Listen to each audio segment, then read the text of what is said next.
right, question for you guys if you're... Don't turn my phone up. But question if you're still here. Question if you're still here. If you made it to this far, to the end of the video. Question. If your brother, your blood brother, or your blood sisters, your blood sibling, right? And they killed your mom or your parent, the parent you care deeply about, your mom or your dad, and they killed them, would you snitch? I need answers. I wouldn't say snitch, but would you tell the whole story, or would you try to keep it in the circle? But you can't hide someone's death. But I need answers in the comments, please, because we had this debate before with my criminal justice class, and along with the nonprofit I used to assist with. But if you're still here and you made it to the end of this video, can you please comment your response below? A psychology analysis of Joseph Roy Metheny. Let's get into it. Alright, when people hear the name Joseph Roy Metheny, many of you guys may not even know who this individual is, right?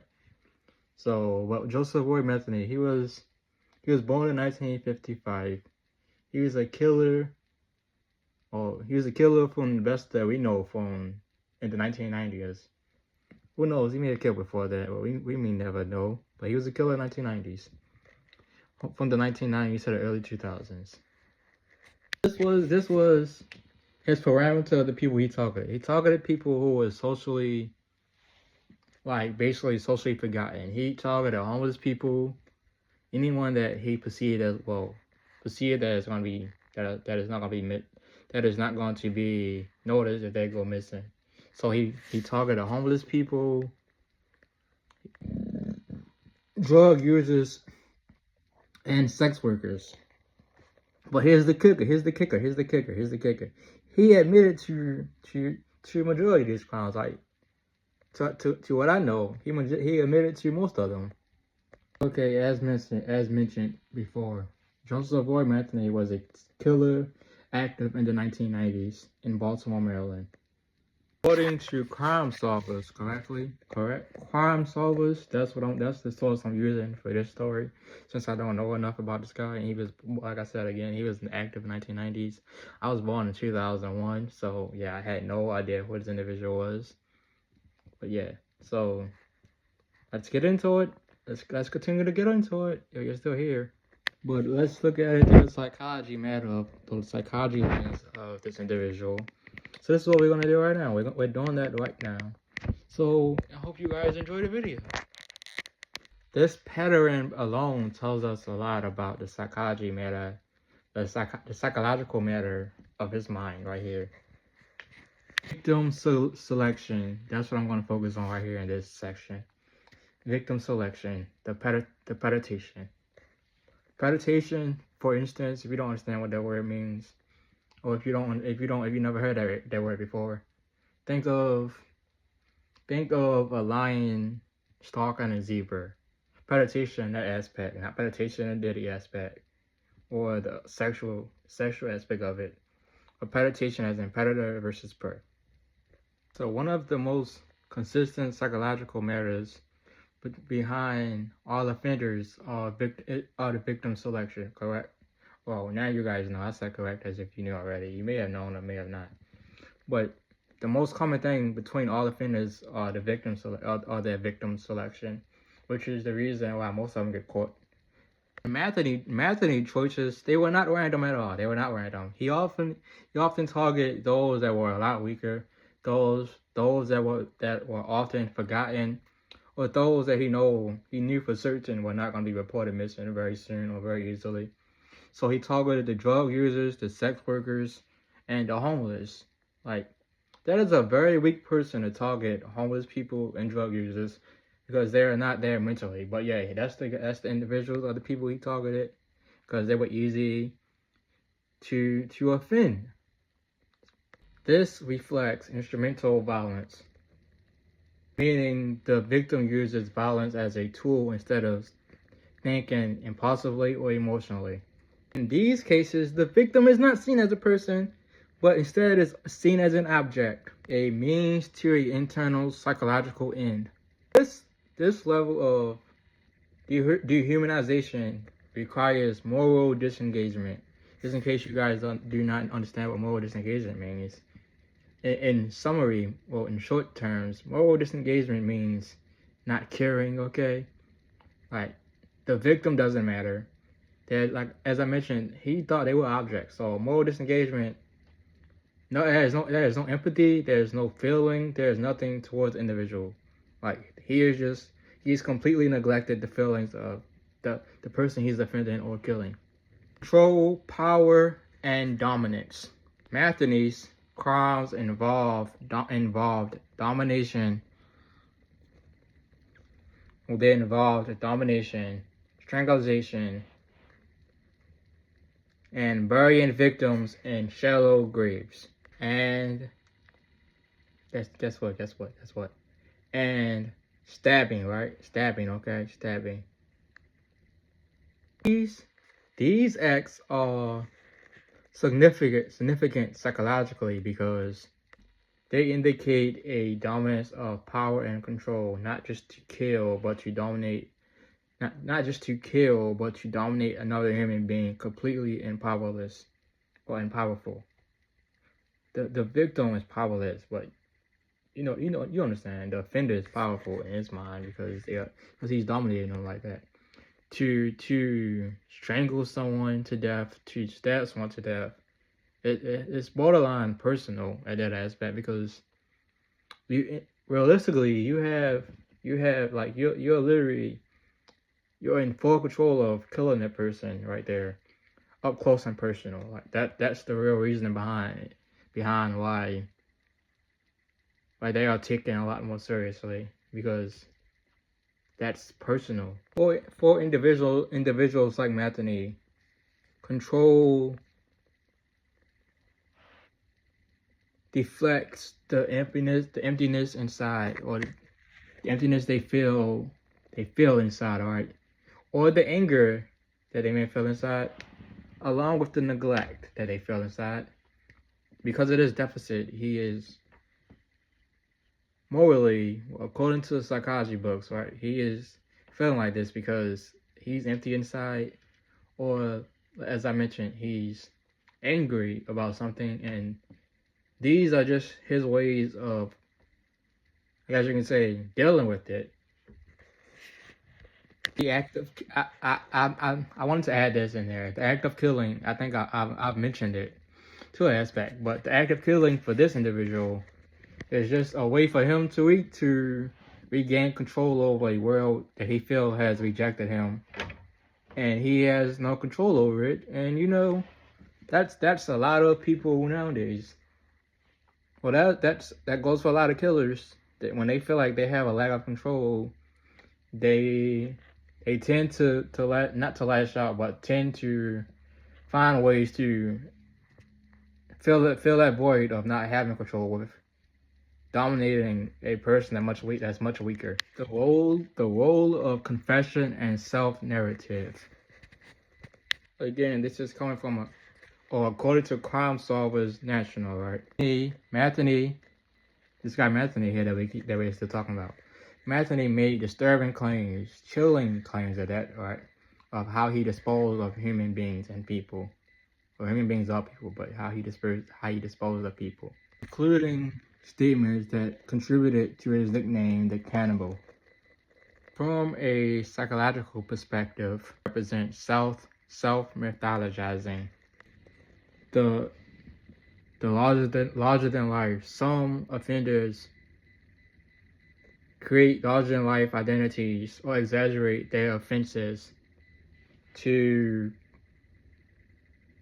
talk themselves up, to make it sound more harmful than it actually. Well, it is harmful, obviously, but to give themselves more credit for their negative and nasty behaviors, either fully accurate or not, they don't care. But the act of telling this gives them a self-idolization that they are very important or that they are very cared for. See, like, I'll give you guys an example, okay? Just an example, because I forgot what the rest of my script said. But, example, alright? Normally, serial killers, they to the best of our knowledge, sometimes they mock the police department or the people investigating them because they want to feel the fame. They want to feel the famous that that quote unquote they didn't receive when they were younger, or when they thought they should have received it. That's why a lot of like, if you read up on these cases, sometimes the offenders will call the police department and be like, "Hey, this is what's going on. This is what's going on. You can't touch me." Or they just want to feel important. It's psychological dominance, extending the crime beyond itself into the mind of others. That's what he's doing right now. Why does serial violence repeat? Why does it repeat? That's what's going. Why does serial violence repeat chapter starts now. So serial killing, as we know, is rarely about a single motive. Instead, it reflects a cycle. And this was what the cycle is right here. Fantasy, action, temporary satisfaction. Ooh, that rhymes. But that's not what we hear. You ain't hear me spitting any bars. And one more. I got you. Repetition. Okay, repetition. He cares about his reputation. In Metheny's case, the continued target of vulnerable individuals, it suggests that the psychological reinforcement, power, control, and identity outweighed fear and I want you guys to guess what it is. No, I don't think you want to guess correctly, but I'm going to tell you. Maybe you're correct, maybe you're not, but I'm going to tell you anyway. So did you guess it? Did you guess correctly? It was the fear of consequences. Each incident this guy committed, right? Each crime he committed, eroded fears and all around the city of Baltimore. I want to add this: eroding internal restraints, making reputation easier over time. We're to the end of this thing, the capture and the psychological closure to this case. So Metheny, he was arrested in 1996. I was born in 2001, so I'm good. But he received life without the possibility of parole. Let me drop this gem on you, all right? If you're still here. From a psychological aspect, all right? Prison just closes the person off, but it doesn't stop the mindset of it. It doesn't stop the mindset of that serial killer, okay? Prime example, the Jeffrey Dahmer case. Everyone knows what the Jeffrey Dahmer case is. I haven't done a psychological evaluation on that one. That'd probably be the easiest one because we have the movie and interviews from that guy. But yeah, I think I'm gonna do that one probably next Monday. The video is gonna upload next Monday. I'm gonna do that video Monday. Many offenders remain a distorted reputation or mindset figures. Well after imprisonment, they are still thinking like, "Hey, I didn't do shit. I had fun doing no shit." And that's not mentally, that's not the way we all should be thinking, but something is wrong with them mentally, and we know that.